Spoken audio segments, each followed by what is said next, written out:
ইরানের সর্বোচ্চ নেতা আয়াতুল্লাহ আলী খামেনি এমন একজন প্রভাবশালী ব্যক্তি যিনি তেহরানে যাবতীয় বিষয়ে এককভাবে সিদ্ধান্ত নিতে পারেন।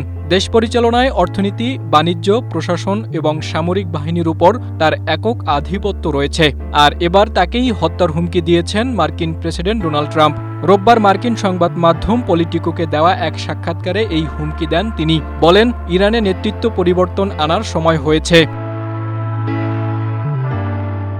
তেহরানের জীবনযাত্রার মান অস্বাভাবিকভাবে বেড়ে যাওয়া এবং মার্কিন ডলারের বিপরীতে মুদ্রার মান তলানিতে ঠেকায় এর প্রতিবাদ জানিয়ে গেল ডিসেম্বরে বিক্ষোভে নামে দেশটির ব্যবসায়ীরা। এরপর এতে যোগ দেয় স্কুল, কলেজ, বিশ্ববিদ্যালয়ের শিক্ষার্থীসহ সাধারণ মানুষ।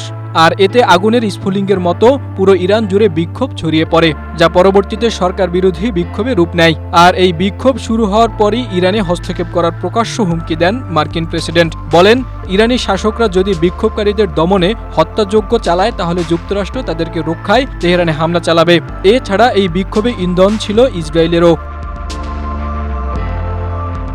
তবে শেষ পর্যন্ত আরব বিশ্বের চাপে ইরানে হামলা চালায়নি মার্কিন প্রেসিডেন্ট ডোনাল্ড ট্রাম্প। কিন্তু ইরানি শাসকদের ক্ষমতাচ্যুত করতে একের পর এক হুমকি দিয়ে যাচ্ছেন তিনি। আর এরই ধারাবাহিকতায় এবার তিনি খামেনির উপর চড়াও হন।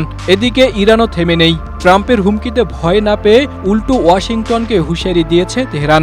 দেশটির প্রেসিডেন্ট মাসুদ পেজেশকিয়ান বলেন, আমাদের গ্রেট লিডারের উপর হামলা ইরানের জনগণের বিরুদ্ধে যুদ্ধ ঘোষণার শামিল। তিনি আরও বলেন, ইরানিদের জীবনে বর্তমান যে আর্থিক কষ্ট এবং দুরবস্থা দেখা যাচ্ছে তার অন্যতম প্রধান কারণ হল মার্কিন সরকার ও তাদের মিত্রদের দীর্ঘদিনের শত্রুতা এবং অমানবিক নিষেধাজ্ঞা।